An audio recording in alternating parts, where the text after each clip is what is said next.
Welcome back जी। दिफाई उमूर से relevant जो चीज़ें हैं, खासकर जो अफगानिस्तान में हैं, फिर ईरान वाला मैटर भी है, इसके ऊपर आज हमने दावत दी है दिफाई तजज़ियाकार major general retired Samresh Salik साहब को। सालिक साहब, आपके वक्त का बहुत शुक्रिया। जनरल साहब, मैं आपसे जानना ये चाह रहा हूँ कि एक तो अफगानिस्तान के हवाले से बताइए कि पिछले चंद दिनों से जो मामलात हैं उसमें कितनी हमें कामयाबी मिली है, और जो हमारे गोल्स थे क्या वो हमने अचीव कर लिए हैं, और हमारे गोल ज़्यादा दहशतगर्दी से रेलिवेंट ही है।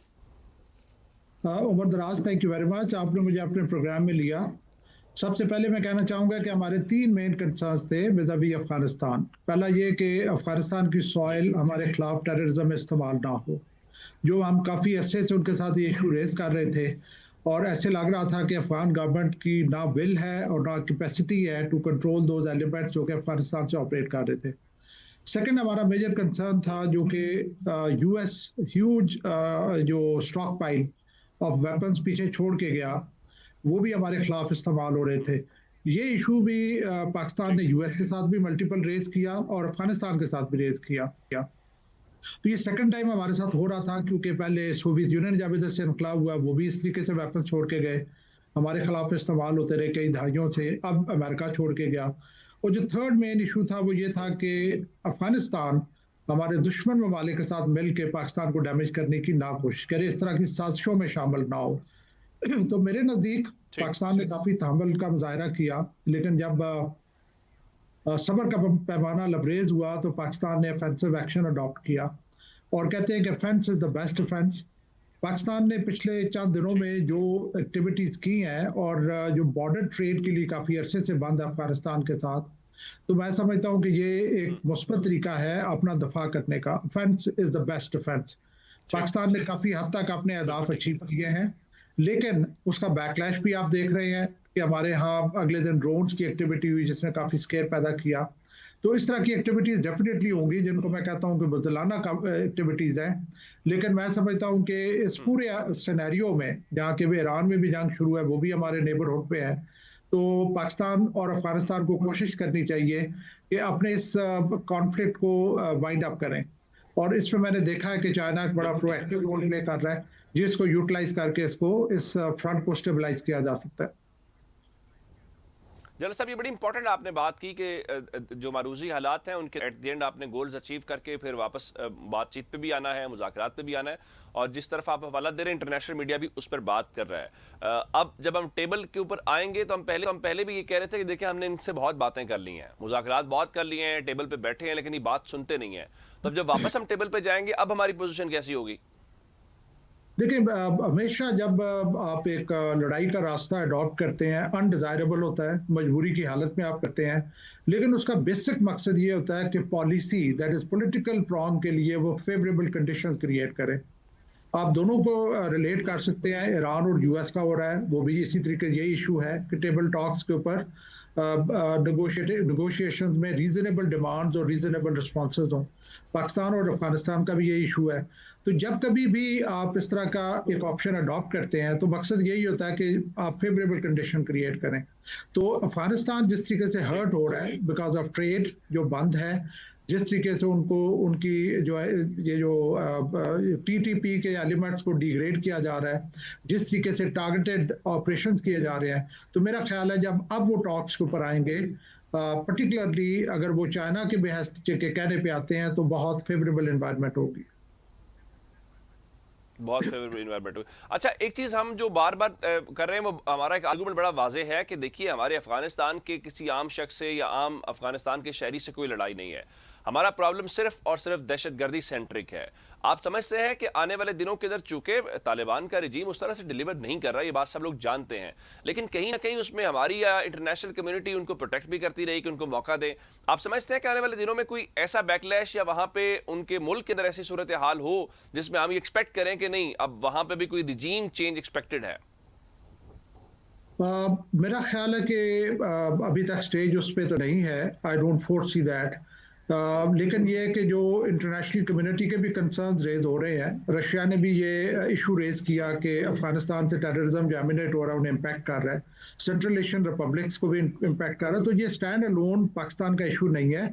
वैसे तो पाकिस्तान चूंकि सबसे सीरियसली इम्पैक्ट होता है, और पाकिस्तान ने बहुत ज़्यादा सेक्रीफाइसेस दिए अफगानिस्तान के लिए, और पाकिस्तान ज़्यादा एक्सपेक्ट करता है अफगानिस्तान से, तो आई डोंट फोरसी कोई ऐसा मुझे नहीं नजर आता कि वहां पे रिजीम चेंज होगी। लेकिन ये है कि जब कभी भी रीजनल कंट्रीज, जिनको मैं हमेशा से एम्फोसाइज किया है कि जो वेस्टर्न कंट्रीज हैं, they have failed to bring stability in Afghanistan. US यहाँ से फेल होकर निकला है। तो रीजनल कंट्रीज जो कि डायरेक्टली इंपैक्ट होते हैं इंस्टेबिलिटी इन अफगानिस्तान से, like Russia, China, Pakistan, Iran तो इस वक्त एक डिफरेंट प्रॉब्लम में है, टर्की, ये वो कंट्रीज हैं जो मैं समझता हूँ कि की रोल प्ले कर सकते हैं इंस्टेबिलिटी इन अफगानिस्तान। और इन कंट्रीज का फायदा भी होगा अगर अफगानिस्तान में स्टेबिलिटी होगी।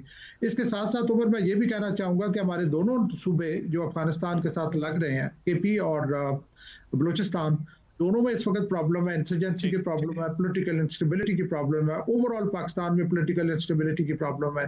तो मेरे नज़दीक ये भी इंपॉर्टेंट है कि अगर हमने, क्योंकि जब हम अफगानिस्तान के साथ कन्वेंशनल जंग में लड़ाई लड़ रहे हैं तो उसमें तो डेफिनेटली हमारा पलड़ा बहुत भारी है, लेकिन जो अनकन्वेंशनल डोमेन है जो कि इसके फॉलो अप में होता है, उसके लिए जरूरी है कि हमारा हाउस इन ऑर्डर हो, वरना ये कि उनके पास बहुत ऑप्शंस होगी हमें डैमेज करने की। बिल्कुल ठीक बात है। अच्छा जरा साहब ये बताइए, ये जो ईरान वाला मैटर है उसका भी इम्पैक्ट तो कहीं ना कहीं, आप ये नहीं हो सकता कि आपके हमसाये में कोई आग लगी हो और आप कहें कि उसके शोले की तपश आप तक नहीं पहुंचेगी। इसको हम किस तरह से रीड करें और इस हवाले से क्या प्रिकॉशनरी मेजर्स हमारे होने चाहिए, क्योंकि मकसद तो यही है ना इसराइल का, कम से कम वो इस बॉर्डर तक, इस जो पूरा रीजन है उसमें वो आना चाहता है, यहाँ पे गवर्नमेंट जो है उसको वो डिस्टेबलाइज करना चाहता है, जिसको वो रिजीम चेंज कह रहे हैं। इसको आप किस नजर से देखते हैं? उमर देखें, जिस तरह भी इस तरह की जो भी एक्टिविटी होती है ग्लोबल लेवल पे, उसकी जो रिpercussions हैं वो ग्लोबल लेवल पे भी होती हैं, रीजनल लेवल पे भी होती हैं और इंडिविजुअल कंट्री लेवल पे भी होती हैं।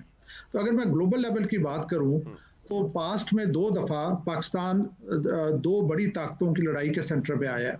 एक दफा सोवियत यूनियन और यूएस की लड़ाई में, और दूसरी दफा सोवियत यूनियन और टेररिज्म की लड़ाई में, या आप कह सकते हैं यूएस और टेररिज्म की लड़ाई में। आप कह सकते हैं फोर्सेज ऑफ ऑर्डर और फोर्सेज ऑफ डिसऑर्डर।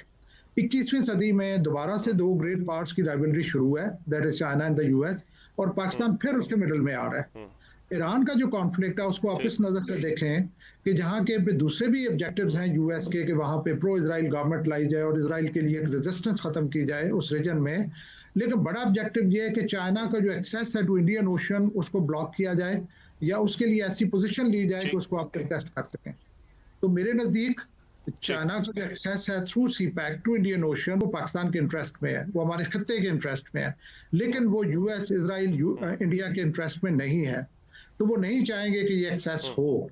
तो ईरान को वो जो डोमिनेट करने की कोशिश कर रहे हैं उसके पीछे एक तो ये बड़ी वजह है।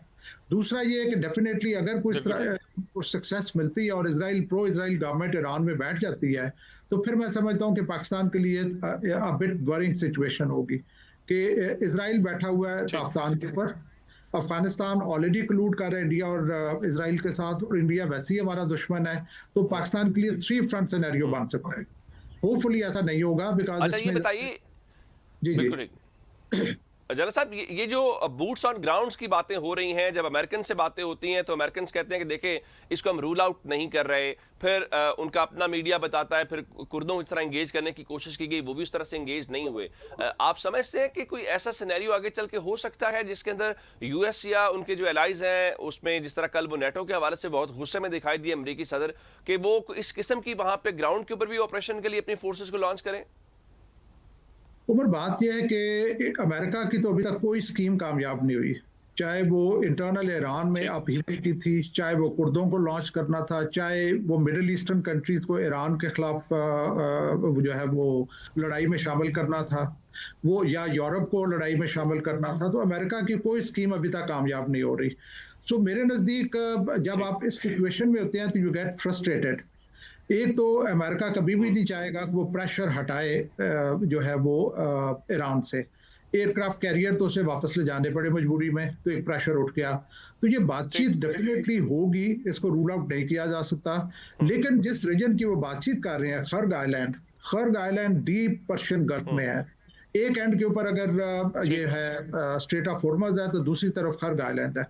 तो अगर स्ट्रेट ऑफ हॉर्मज़ स्टोक्ड है बाय ईरान, तो इमेजिन कि वहां पे अगर बूट्स ऑन ग्राउंड और ये फोर्सेस ये जो है डाले जाते हैं, तो उनका क्या डायलेमा होगा। उनका सी से जो है वो लिंक तो बिल्कुल नहीं होगा, because straight of Hormuz blocked है। अनलेस ये दोनों काम अमेरिका करे, स्ट्रेट ऑफ हॉर्मुज भी खुलवाए और खर्ब के ऊपर भी अपनी फोर्सेस लॉन्च करे, तो अदरवाइज उनको थ्रू आउट एयर ब्रिज और उस तरह की ऑप्शन से इनको रीइंफोर्स करना पड़ेगा। मेरे नजदीक ये बहुत बड़ी एक हमाकत होगी on the part of America, जो कि चाह रहा है कि इस जंग को वाइंड अप करे, लेकिन अगर बूट्स ऑन ग्राउंड आते हैं तो ये जंग और प्रोलॉन्ग होगी।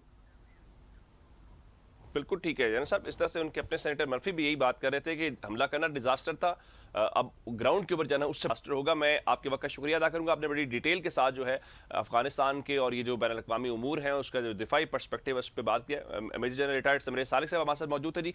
प्रोग्राम में हमने मुकम्मल जो मौज़ूआत हैं उनका अहाता किया, यही आज तक के लिए आज के दिन तक के मौज़ूआत थे जिस पर हमने गुफ्तगू किया। हमें इजाज़त दीजिएगा, खुदा हाफ़िज़।